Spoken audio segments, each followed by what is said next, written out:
28 mai 2025, peuple d'Afrique, recevez nos salutations. Nous appelons notre voisin et partenaire, Algérie, à revenir à la raison. L'heure est à la coopération stratégique et non à la provocation. Ces mots sont du ministre de la Défense, le général Sadio Kamara. Peuple d'Afrique, une fois de plus, recevez nos salutations. Ceci dit, le général Sadio Kamara laisse entendre clairement que le Mali ne tolérera aucune agression contre un quelconque équipement de sa sécurité et de sa défense, faisant allusion au drone du Mali qui a été abattu. Mais tient à préciser que le Mali n'est pas dans une logique d'escalade, loin de là. Le Mali laisse ça à ceux qui n'ont pas de vision, ceux qui ne voient pas plus loin peut-être. Ça, c'est mon commentaire à moi. Ne voient pas plus loin que leur bout de nez. Ceux qui ne comprennent pas que le monde est en train de changer à une vitesse rapide. Ceux qui ne comprennent pas peut-être qu'ils risquent de se faire avoir dans leur propre jeu. C'est pourquoi la main est tendue. Il est dit, le Mali n'est pas dans une logique d'escalade. Il l'appelle. Et moi je pense, Alger doit être intelligent pour comprendre cet appel. L'heure est au partenariat stratégique, l'heure n'est pas à la provocation. Parce que ce sont des experts algériens aujourd'hui qui disent que Alger est de plus en plus encerclé. Ils disent se voir menacés par les alliances militaires actuelles des pays de l'AES avec certains pays qui sont venus nous démarcher. Est-ce qu'il y a encore une alliance militaire officielle? J'ai dit non. Pas pour le moment, mais ça ne montre pas qu'il n'y a pas de discussion en cours. Beaucoup de pays sont venus ces derniers temps voir le Mali et les pays de l'Est. Nous en avons parlé. La Libye qui insiste beaucoup du côté du Niger. L'Arabie Saoudite qui est venue avec une coalition des pays musulmans contre le terrorisme. Bon, ça c'est un autre débat. Vous comprenez ce que je suis en train de dire. Les Émirats Arabes Unis, ici, à travers leur ministre des Affaires étrangères, qui a fait le tour des pays de l'AES.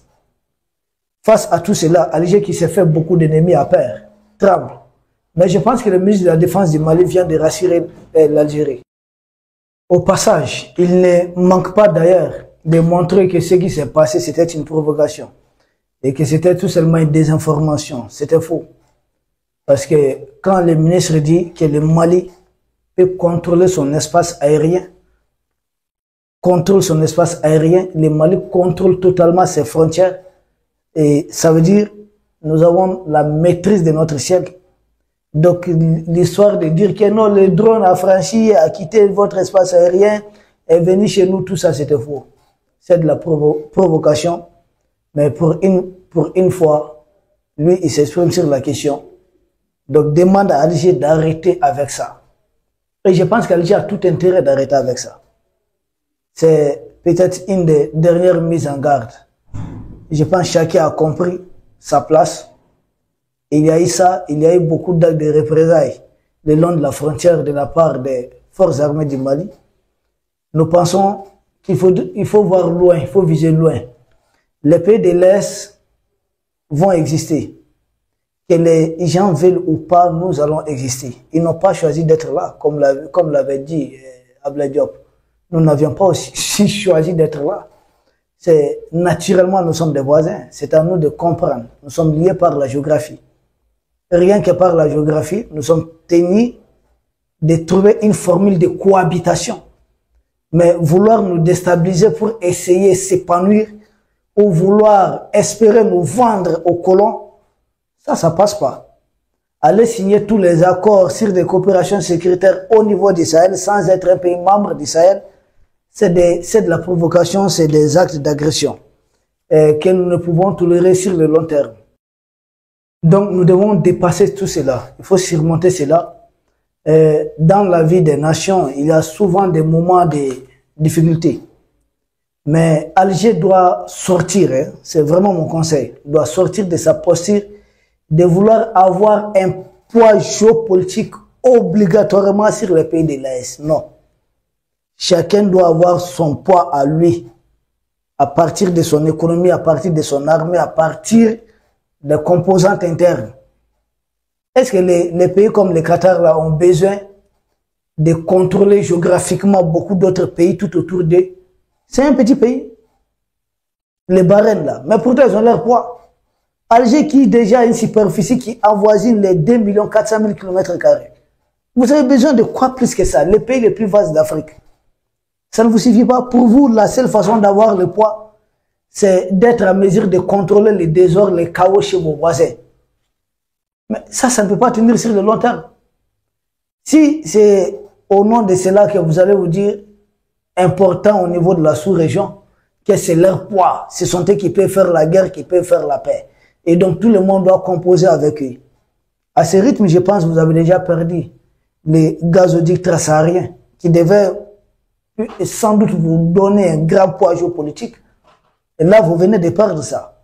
Et si vous entêtez avec cette arrogance, vous risquez de perdre beaucoup. Donc on vous dit, l'heure n'est pas à la provocation, mais au partenariat stratégique. Il faut ouvrir grandement les yeux. Il faut voir loin, comprendre les enjeux du moment. Regardez le monde, qu'est-ce qui se passe au niveau mondial. Regardez ce qui se passe entre Trump, Poutine et puis Xi Jinping. Essayez de prendre, de comprendre les enjeux. Au lieu d'être là présent avec Al-Qaïda, c'est quoi, Génim, quoi, FLA, Alger doit sortir de ces petits jeux. Ça ne vous grandit pas.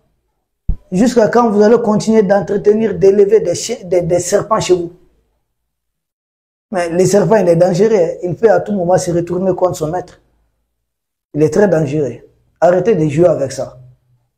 Arrêtez de jouer avec ça. Nous avons suivi que c'est un général Alassane qui serait nommé maintenant à la tête des renseignements là-bas.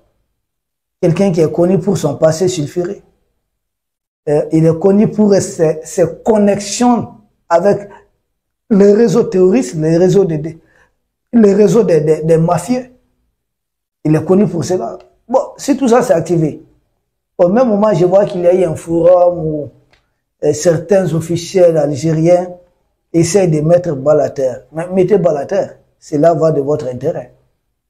Sinon, les autres seront obligés de former cette coalition militaire pour venir à bout de la menace qui s'appelle la junte tebbounienne. Oui, ça c'est possible. Et il est important de prendre en compte que le général Sadio Camara était en déplacement à Kidal. Kidal où il a visité une raffinerie d'or. Ça, c'est un message qui a son poids. Une raffinerie d'or.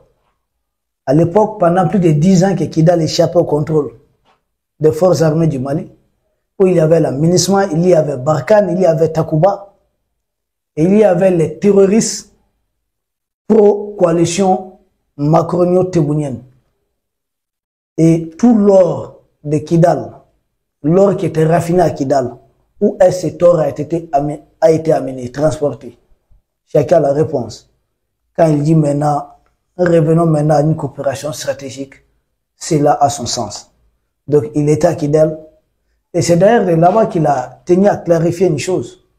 Quand on lui a demandé sur ce qui se passe, il y aurait des bruits entre lui, ministre de la Défense, et puis le numéro 1, c'est-à-dire le président, son Excellence, le général Assimi Goïta.